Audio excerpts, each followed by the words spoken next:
This and every episode of REKT Podcast is brought to you by Beaksy Exchange, an upcoming cryptocurrency exchange built in collaboration with One Market Data. Beaksy is bringing legacy finance speed, power, and sophistication to crypto for the first time. With 225,000 transactions per second per pair, comparable to NASDAQ, 15 order types on day one, with 25 order types on full rollout, and a dedicated customer support team, Beaksy is setting itself apart from the competition. Check out Beaksy today at Beaksy.com and pre-register today at Beaksy.com/registration to get your free Beaksy Exchange tokens. That's Beaksy.com, BEAXY.com. I'm Carpe Noctom, and this is REKT.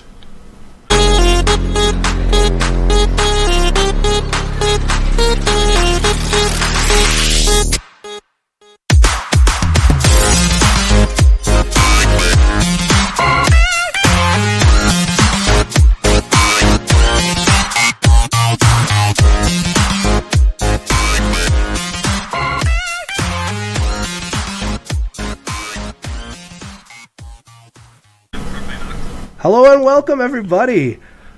Chamber's running the show again today because Bunchu's having a good time on a Sunday. I'm here, thankfully, with Cynthia.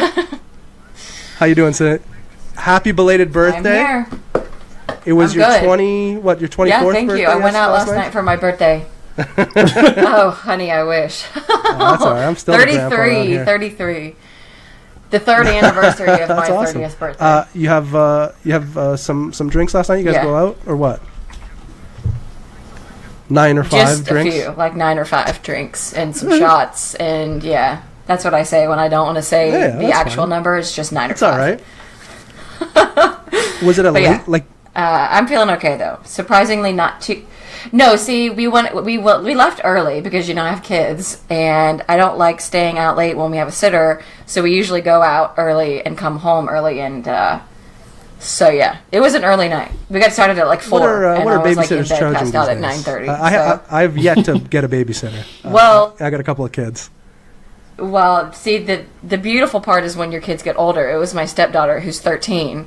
Well, that's all right. And so we don't have to pay her. It's just part of her job as a sibling. Comes with the room and board, right? We get to... All right, and we also have... Exactly. I'm very excited about this one. Carpe Noctom. I've been listening to these guys, him and Ledger, obviously, for a little bit of time now. So I was very, very excited that Josh wanted to come on. So how are you today, Josh? Good, man. How are you? Well, Sunday. How's the Great North up there beyond the wall? I tell you, I'm a White Walker, and we had Bunchu the other day tweeting about he had some snow. He's in like northern, I think like New York State. Okay. If memory serves me correct, and he had snow the other day, and it was a beautiful day. Like I came back from a nice springtime stroll with my wife and kids just now, and it's nice up here. I mean, it's not Florida. I was at the beach yesterday. That is ridiculous. And it was 76. That's just upsetting. I had my Marty McFly vest on today. Yeah, it was 65 here yesterday. I was out. I'm in D.C., so I was out at the cherry blossoms checking those out. Quite the sight. It's always busy, bustling, nice. Tons of people, tons of kids. Not enough room for anything, but it's still cool to go and check it out anyway. That is awesome. Yeah. So Josh, I want to give you a little history on the show. You had mentioned that you had listened to a couple of shows, so thank you very much for that. Yeah, man, got to do your homework, right? Absolutely, I appreciate it. So the genesis of the show is essentially myself, Cynthia, and Bunchu all got into crypto at some point in 2017. Myself being the last one, barely got in the 2017 calendar, but kind of end of November, beginning of December. Got in on the hype, obviously the hype cycle, and got really, really wrecked really quick. People talk about 2017 being great. I'm like, yeah, it was like 3 weeks of great for me, and then not so much great after that. So what we like to do is bring people on, obviously chat about the markets, chat about crypto, how they got in, but really get into some of the REKT stories maybe that that you got into over the years. to kind of put us at ease a little bit, to give us a little bit of hope, a little bit of light at the end of the tunnel. So, just out of curiosity, I'm sure I've heard it over the last few months, but how long ago did you get into crypto? So I got in 2013. Oh shit! Like October. it was either I think it was October, like late October 2013. I mean, everybody's pretty much the same, really. Like everybody gets in at the top of the hype cycle typically. Right. You know, when you hear about crypto, it's either like the all-time low or like, you know, an all-time high. Right. And by that time it's too late. And most people don't want to buy something that's going down. Okay. So So in general, a lot of people, including myself, got in near all-time highs at the time. And I was stupid enough, or however you want to view it, to say like, no, this is a new paradigm. I'm going to stick around. And that's the same thing I told myself. I'm like, you know, I may have come in at the wrong time, but I think there's something to this. Is that about right? Yeah, I mean, for sure. I mean, I got hooked. My background is in trading. My background is in finance. I don't even know why I got hooked on this stuff, other than I had student loans I had to pay off. Like, that was the biggest reason. And the barrier to entry, that's the other thing not too many people talk about, is the barrier to entry of this stuff is like so low, even for trading. Well, even, I mean, 2017 was obviously a lot easier than probably 2013 was. Yeah, big time. But it's funny you say student loans, because I think the reason I got in was kind of not the opposite, but similar to, I wanted to get money for my kids to go to, I'm like, this is their college fund, you know what I mean? Mm-hmm. Like, I get in early enough, I don't have to save up for the next 20 years, or not 20 years, 15 years. So yeah, it was kind of thinking the same thing. I'm like, I got to pay for some school with this crypto stuff. Yeah, it just became fascinating, and then it became a hobby, and then it became an obsession, and I don't know. I didn't go into it thinking like, this is going to change my life. This is going to like be my path going forward. It just sort of evolved into that situation, which was probably for the better. If you come into this thinking like, I'm going to get rich quick, Lambo, blah blah blah, like you're going to get fucking wrecked, right? yeah. But exactly. Yeah, which is where we talk about this right here. If you want to gamble, there are places for that. But if you want to like learn something and get better incrementally at a skill like trading, then that's a different conversation. Yeah, definitely. I think a lot of people, including myself, thought trading would come second nature. Mm-hmm. And, for 99% of us, I don't think that worked out so well. I've been trying to figure out how to trade. I'm basically just using like resistance lines for the time being, but listening to, you and Brian talk about, Ichimoku and stuff like that is probably, I think we were chatting with I think it was Lisa the other day. I think that's kind of the next step once you kind of get your bearings on kind of maybe the more, the easier stuff. I think that's the next level. But how long ago did you get into like Ichimoku and stuff? So that I got lucky enough again, just like out of sheer, I don't know. I think it's stupidity, just because. Yeah, no, it's all right. Like I was like locked into like Reddit and things like that. So like the fringes of society, basically. Yeah. And there was an uprising of like the Bitcoin subreddit, Bitcoin markets. There was Whale Club, which was a TeamSpeak server at the time.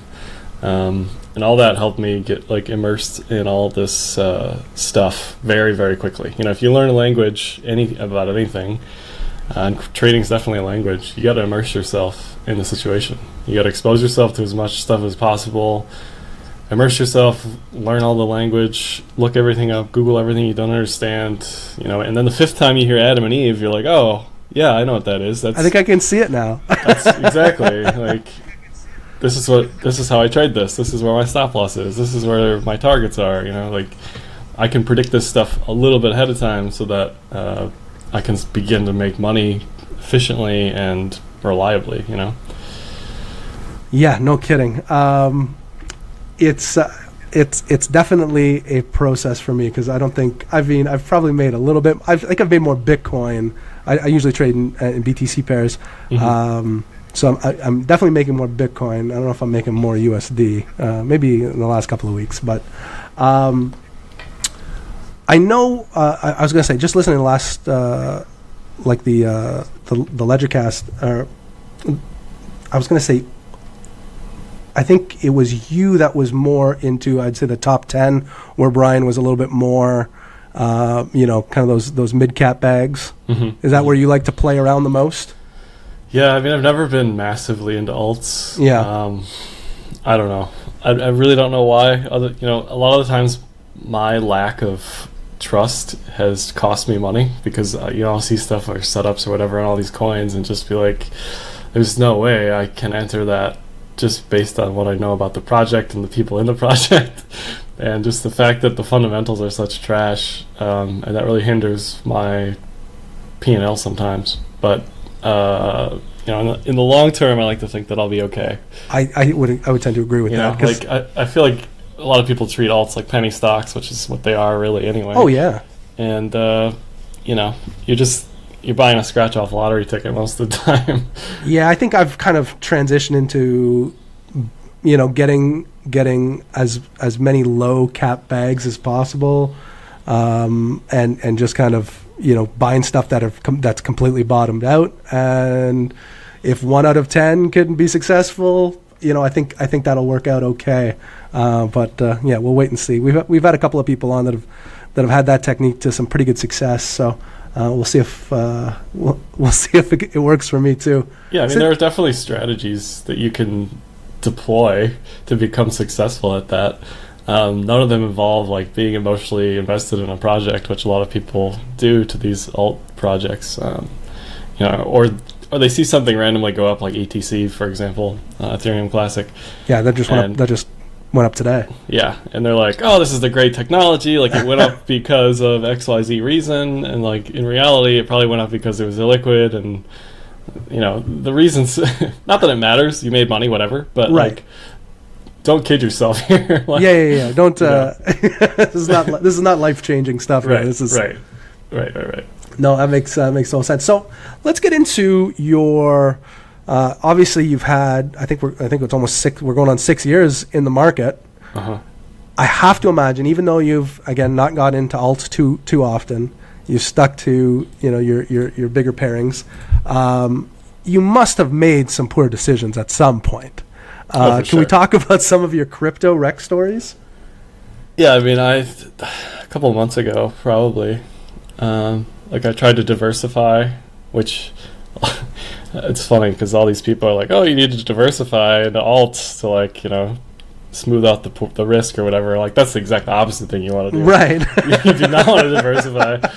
I tried that technique; it didn't work. Yeah, it's just increasing your chances of losing more and more money. In a bear market, things tend to correlate very heavily. 90+%. So if Bitcoin is getting schmammered, then everything else is going to get schmammered plus, and it's not going to hold its value. Is that the technical term? Yeah, it's the technical. Okay, I just got to make a note of that. We were talking about alcohol, so for some reason I'm schmammered. Yeah, I've gotten schmammed a couple of times. Yeah, yeah, but you can't hold on to that stuff when it's I was listening to your Ledger about, he was talking about salt on one of them, and. Mm-hmm. That's a great example. That is a great. If something looks like the bottom is falling out, maybe it's not the next best thing since sliced bread this month. Maybe next month is a better time to come back and look into that project. I don't know. Yeah, you can't hold on to losing positions. That's really how most people get wrecked. That's definitely where I've had the most issue is forgetting that you can cut your bags at a loss, and you may do yourself a favor by doing that. And mm-hmm. I definitely have trouble at times letting go of bags. Yeah. So what have you done? I don't count the 33K as a REKT. I think that I think that was a proper call that just didn't work out. We could talk about it. I don't care, but that didn't. I don't think that influenced my trading decisions. No, I think prior to the time, the finish line, you would gone on record in adjusting your call too. It wasn't Sure. you weren't holding on for dear life on that one. Well, it's funny because everyone, well, at least the newer people know me as like the 33K guy, but the people who have been around since like before 2017, Yes. realize that like I had made other calls that worked out. You know, Like what were some? What number should we know you for as opposed to 33K? it was like 3, 4, or 5K. Nice. Those are good numbers. By whenever, I don't really remember. But we got a new one now, or did we just hit the 5K by May? Is that the one? Yeah. We I was gonna switch my name to that, but I was like, yeah. Yeah, after the last time, I kind of told myself that's probably. I don't know. It's pretty good. It's it's a little levity in the in some of these markets, so I thought it was pretty great. So do you have any like real life wreck stories, like stuff that's happened to you in IRL, as the kids say? I can't really think of anything like super big. I was trying to give you some examples about some other ones. We were talking about cars, and I was driving this a couple of months ago, 6 months ago maybe, driving on the highway, and like all of a sudden my car wouldn't like shift gears, and like I was in the middle of nowhere, and eventually like it caught a gear, because like you give it like gas and it wouldn't go anywhere. I don't know if I'm describing this in any way that anybody knows what I'm talking about. Yeah, I don't think I know shit. Okay. I know what you're talking about. Yeah, so I'm on the highway, like merging onto literally going onto the highway, and like this shit just isn't working, and I just pull off and call my insurance. I'm in the middle of nowhere. Like, what do I do? Do I tow somewhere? And I turned the car back on and decided to drive to where I was going, which was like 3-4 hours, like super dangerous decision. 3-4 hours away? Yeah. Oh I thought you were gonna say like, I'm around the corner, I could drive it home. No. I was like halfway. This is on the way to a vacation as well. So you're on this is going to a vacation. Yeah, that definitely changes the way I feel about things. If this is important. It's stupid regardless. Because so the whole time I'm driving, it's just like constant fear that something's gonna happen, right? And I hit like a bunch of traffic, and I was afraid like it wasn't gonna like catch the gear again, and just like, and then I finally get to near my destination, and I'm at a stoplight, and then the same thing happens. The car just won't respond to acceleration. The gears like aren't listening, whatever, and I ended up getting towed from there at that point. But yeah, that was a pretty scary driving situation. Yeah, no kidding. Yeah. I mean, I'm a pretty chill guy, so at the time I kind of just was like, oh no, it'll be fine. But like, there could have been some serious consequences there. Like, luckily the weather was great. Like, there wasn't any rain or snow or anything. But yeah, that could have gotten out of control pretty quickly, I think.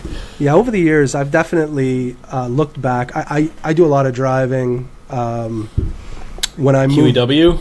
Hey.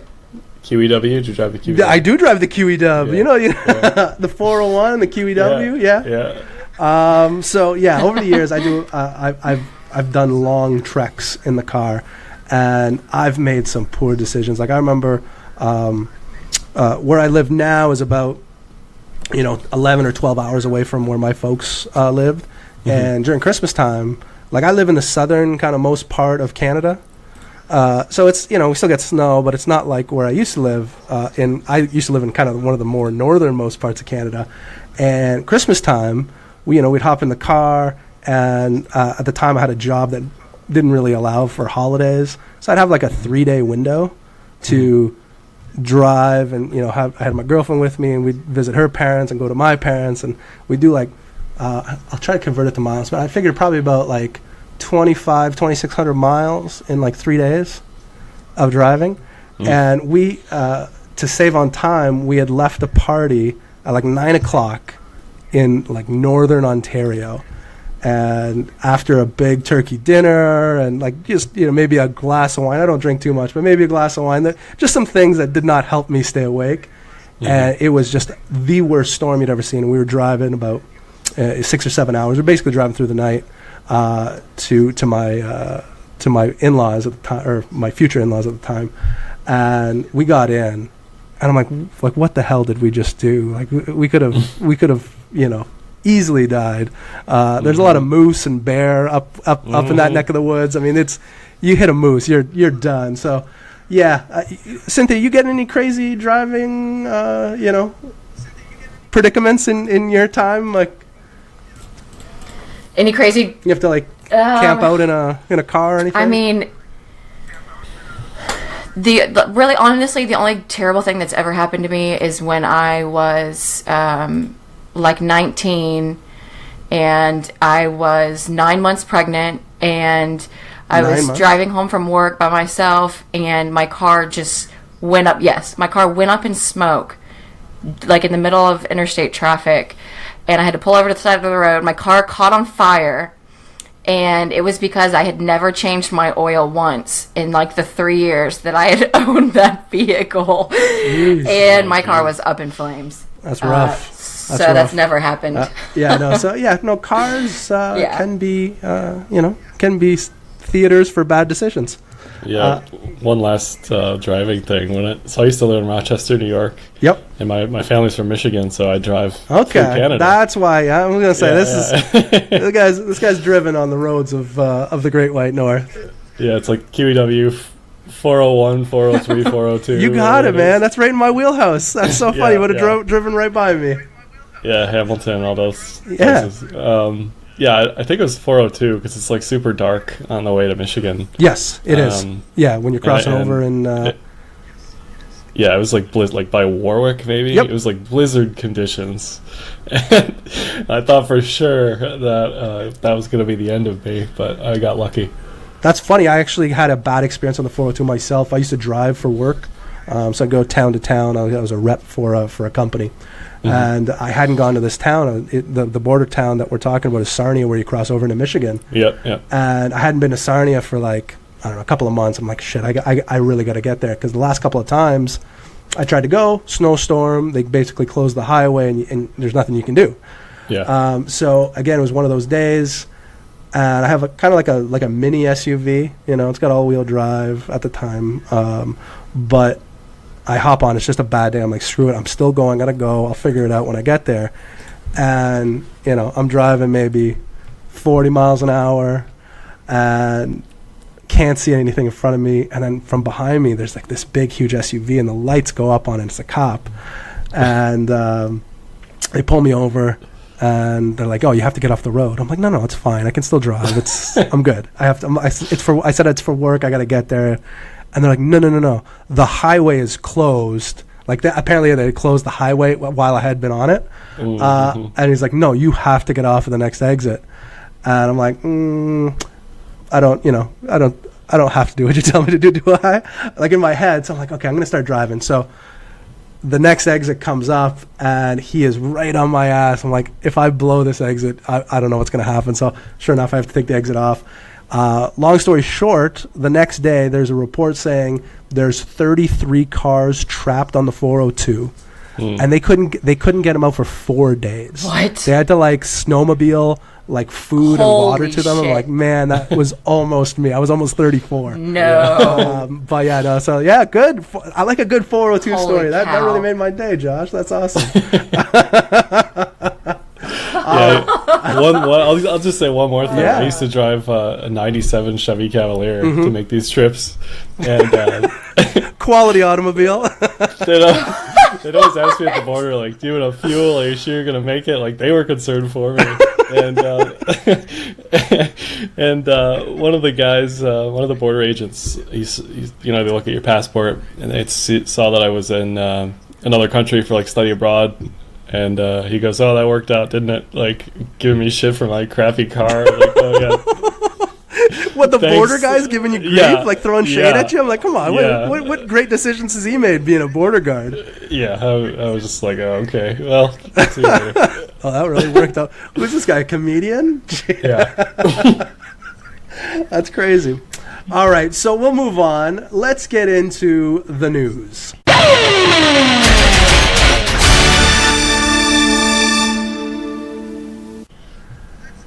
Cynthia, you want to start us off with some news? Let's do it. My news is Vitalik ripping Deconomy for hosting the Bitcoin SV quote-unquote shills. I think it was last year, he responded to some talk by Craig Wright calling him a fraud. And then, obviously, we know that Craig and Calvin Ayre were part of the fork to SV. And so, when was Deconomy? It was pretty recent, like last week or something. There was a whole panel of Bitcoin SV folks speaking there about Bitcoin scaling. And Vitalik basically just said that he was disappointed that they were giving airtime to BSV shells. Just more of the back and forth between them. So it was pretty funny when he tweeted it. A lot of BSV people obviously wasn't it about a year ago? It was off the rails. It's probably the one you're talking about, where he got up and started yelling at basically the panel that was on the stage. I think he was kind of in the front row. You guys remember that? Like that little video that came out? Mm-hmm. Oh, yeah. So yes, definitely. Yes, I remember. Was that the one with like Craig Wright and is that the one I'm thinking of? Yeah. Yeah. Mm-hmm. Okay. So this is not his first run with the Bitcoin Cash team. Where do you fall in the Bitcoin Cash talk, Josh?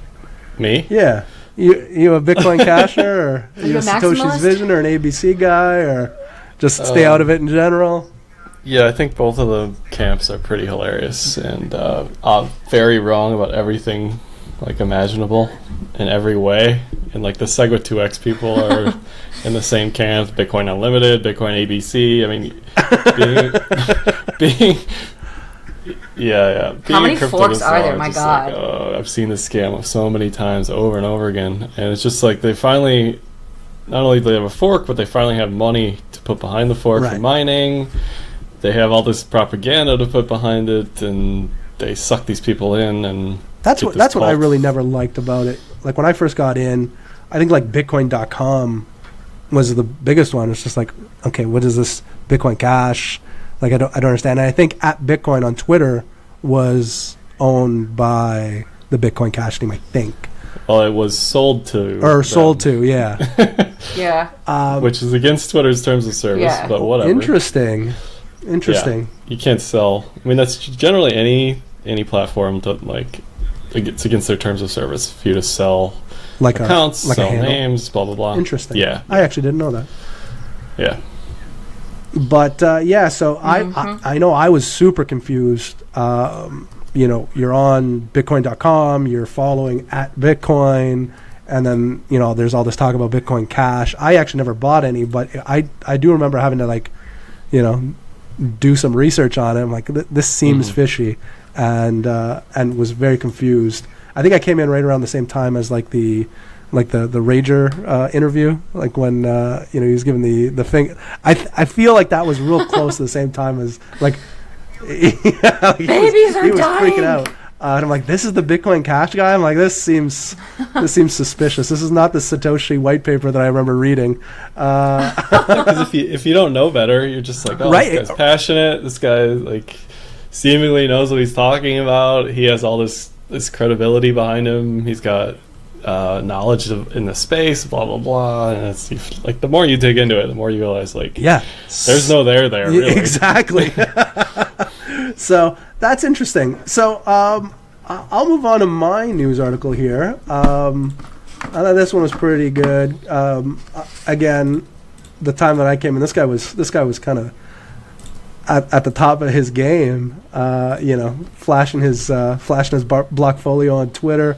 So this is from CCN.com. YouTuber accuses Ian Bellina, despite lawsuit threat, of shilling crypto garbage.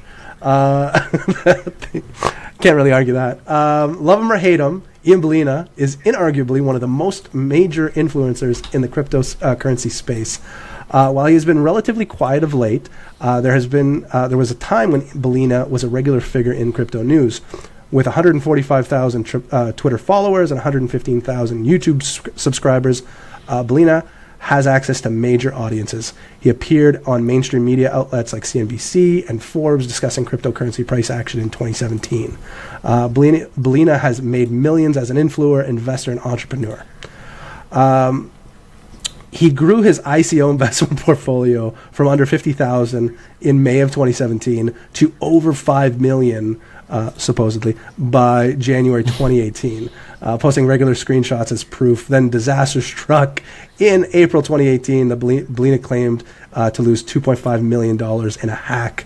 Obviously, this was the famous the Evernote hack. The Evernote hack. I mean, that one, I don't know what was more suspicious, the Evernote hack or the Quadriga X hack. Maybe it's a recency bias, but I'm leaning towards Quadriga. But to me, those were very suspicious in their own right. So on March 30th, popular YouTuber Sunny Decree. I don't know who this person is. I'm not a big. You're obviously you're on YouTube a lot, Josh. You know this person. No clue. No. Okay. I was into another podcast, more mainstream one, and the podcast kind of blew up because of their YouTube page, and they had another YouTuber on, and basically they were just talking about like you being a YouTuber, and it really opened my eyes on that whole thing. That seems to be a whole other machine on its own. Oh, for sure. So, lost my spot here. So, Sonny went on to say, he actually pointed out that it didn't make sense that for Belina to fake the hack, as he would still need to pay taxes. However, he also said it was foolish for Belina to leave private keys on cloud storage. He cited different sources pointing out the unusual behavior, like a tweet Belina had posted and deleted after the hack. So in March 30th, the video, Sunny Decree claims that the law firm representing Belina got in touch with him, threatening to sue. I don't know. I guess I kind of feel bad for Ian Belina. He seems to be the butt of most jokes these days. Even, I think it was, somebody had tweeted out a picture. He brings this shit upon himself. I think it was Mainframe. He does. I agree with you, Cynthia. Yeah. Go ahead. I was going to say, I think he was out with like the main guy from like MFT, like Mainframe, at a baseball game. And the CEO or whoever it was had tweeted out a picture of the two of them.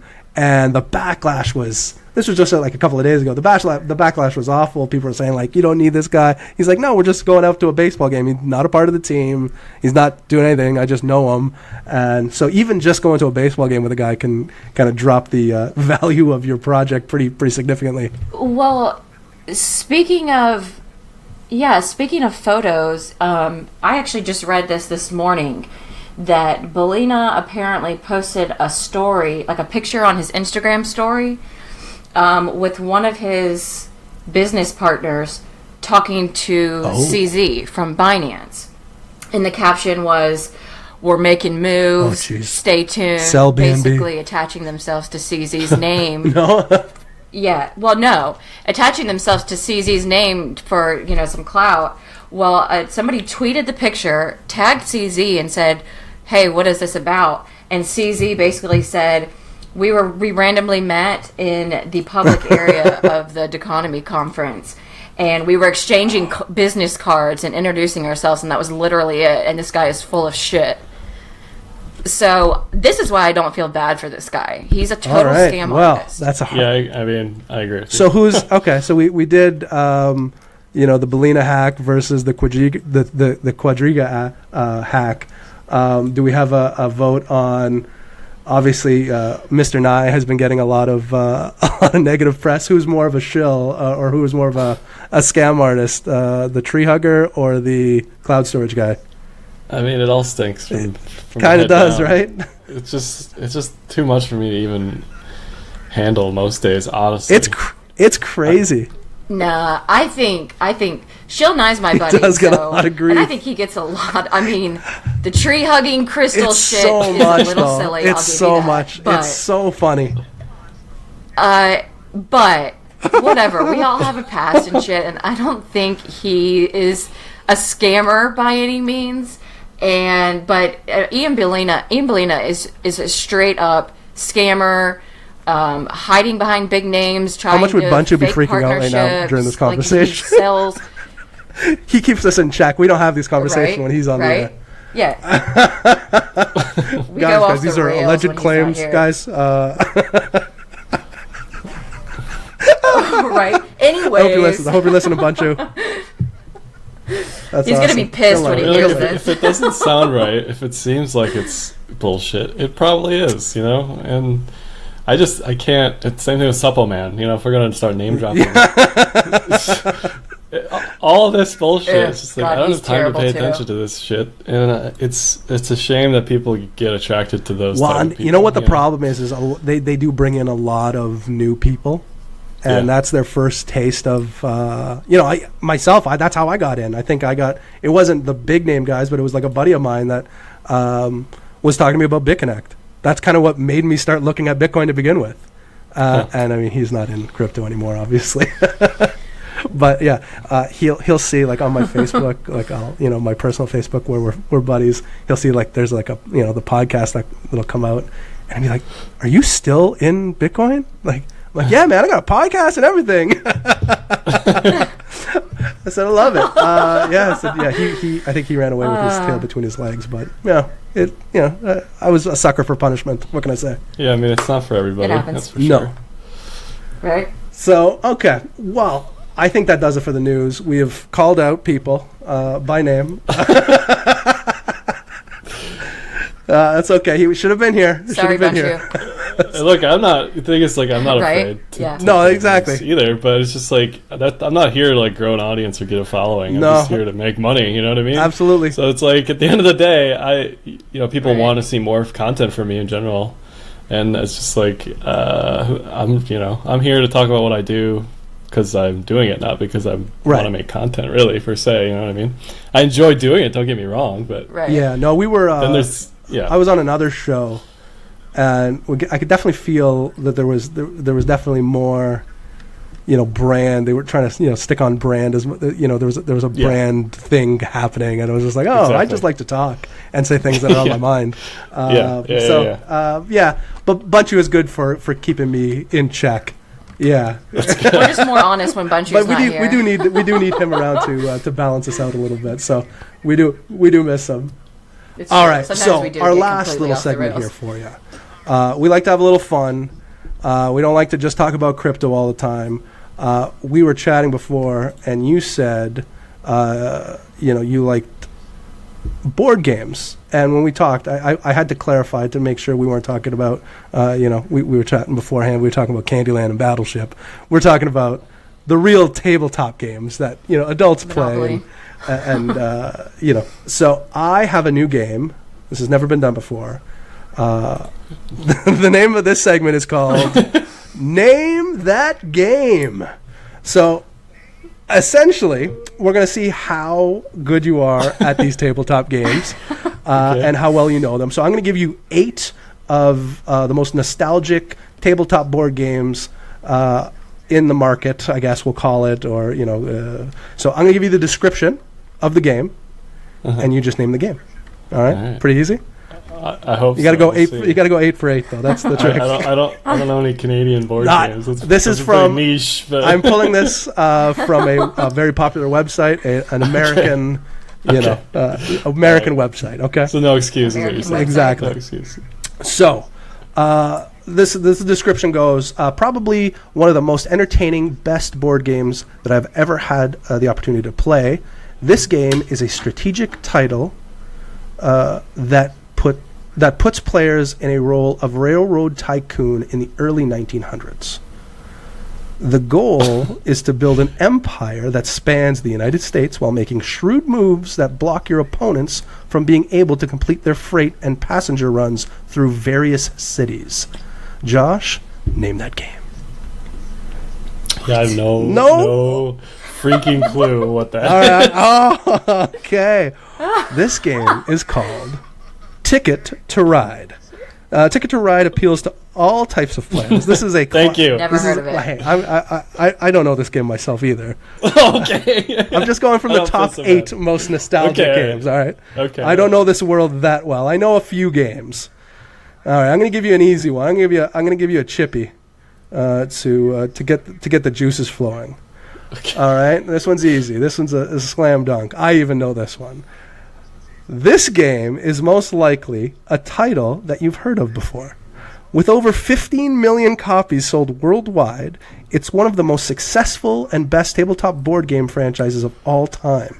While not usually available in the mainstream department stores, it's not unusual to see copies for sale in Barnes & Nobles or other bookstores. Set on a fictional island of... I'm not going to give you the name of the island. Players... It's Settlers of Catan. Settlers of Catan is the right answer. There we go. That was an easy one. That's the most that's the one I've played before. Okay. I mean, was that we agree that that's an easy one? Yeah, it was. Okay. But I was waiting to get in my wheelhouse. All right. Okay. Yeah. Okay. This one's here's another one here. Often hailed as the gateway drug of tabletop board games.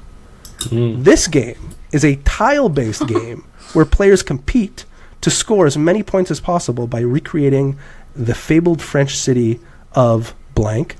That's the name of the game, so I'm not going to tell you the name of the city. Like Carcassonne or something? Correct. Carcassonne. I've never actually played it. What is it? Yes, very good. So I don't I'm know 2 for any of 3, not these. bad. Okay. I feel like those were the easiest ones. I'm going to give you another one here.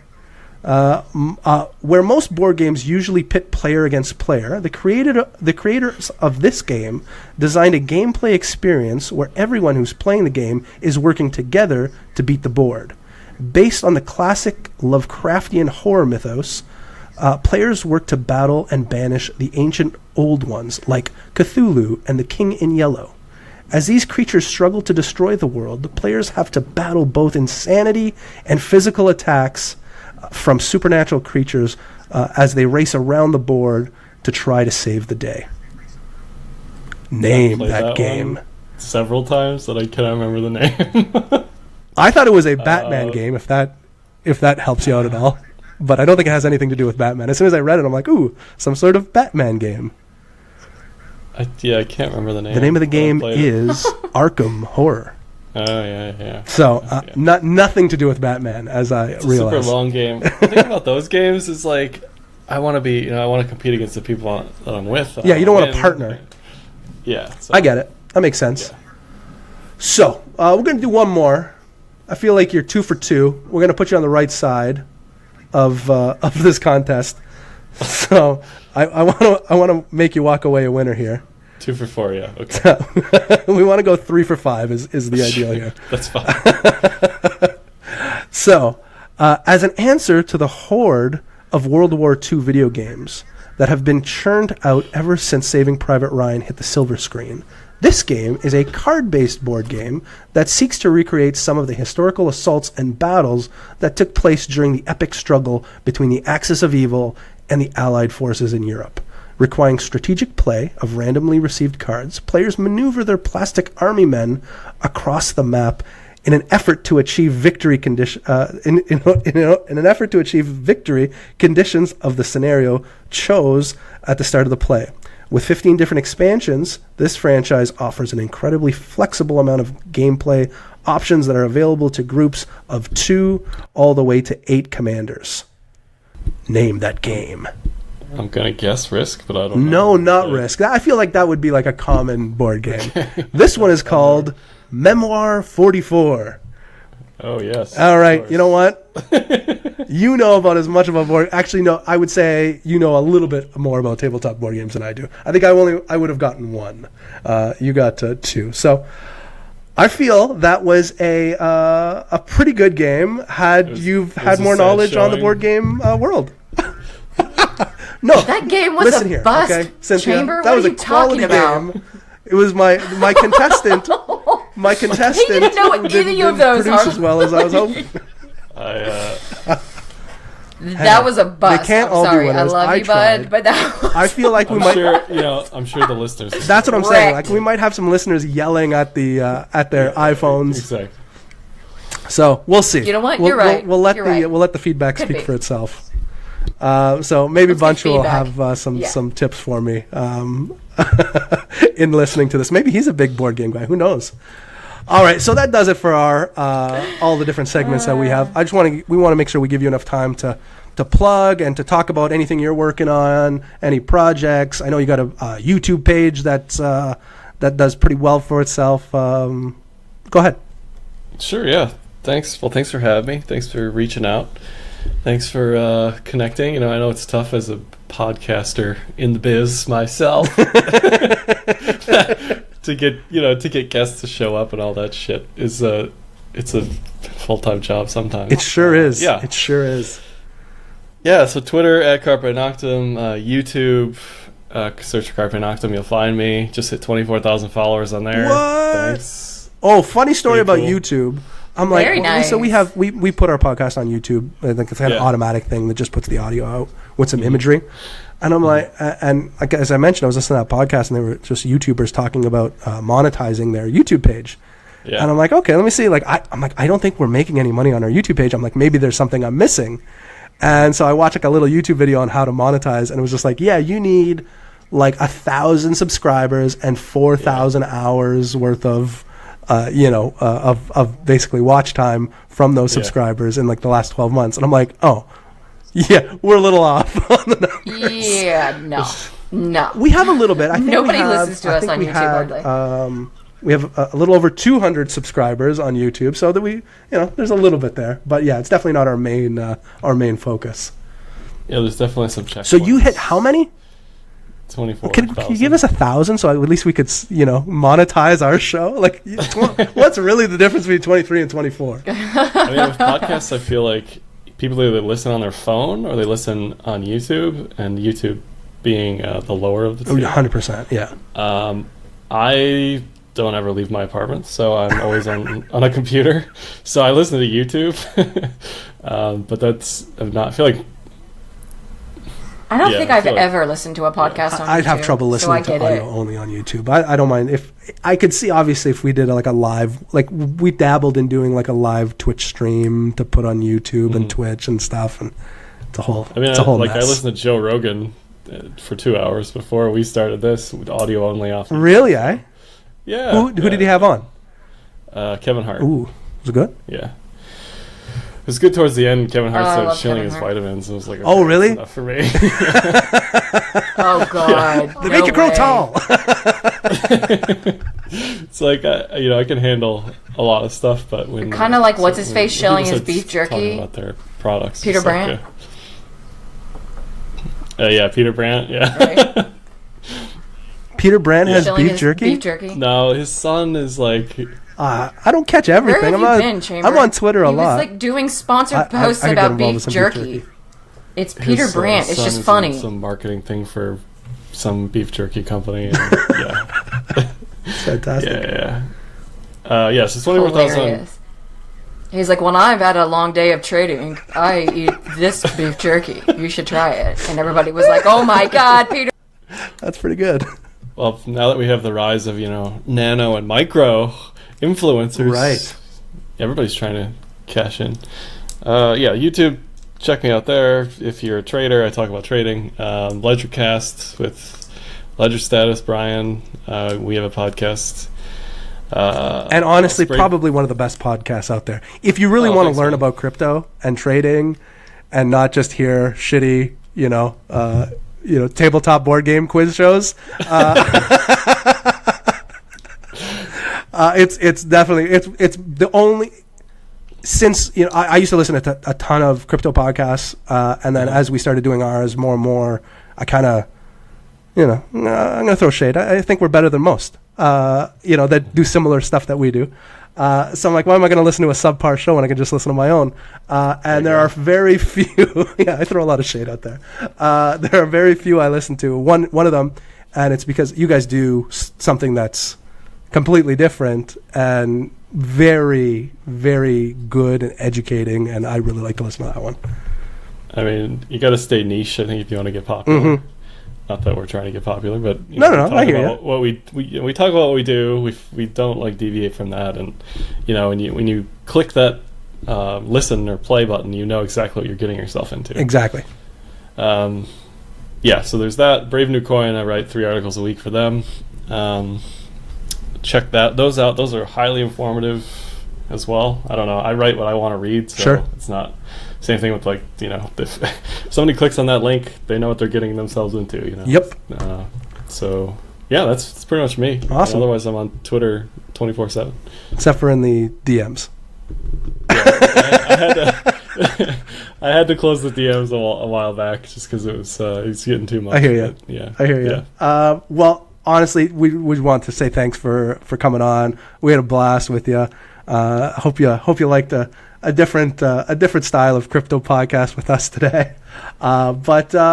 Yeah, so I mean that's basically it. I'm going to show some products now. I got some vitamins coming out. I got some beef jerky in the works. But you can visit our website, rekpodcast.com, and check out our new merch. This is real talk. Check out our new merch section there. I just got a bunch of the stuff that I ordered. I got the new magic coffee mug that, as you pour coffee into it, shows our REKT podcast logo. So that was pretty badass. And my wife. That's cool. Is it heat activated? Yeah, it's heat activated. Yeah. That's the cool thing. That's the cool thing now. Nice. So Dishwasher safe? not dishwasher. I bought one. I had a Bob Ross one before. Uh-huh. I put it first day I got it. I'm like, sweet Ross, Bob Ross, that's awesome. big fan.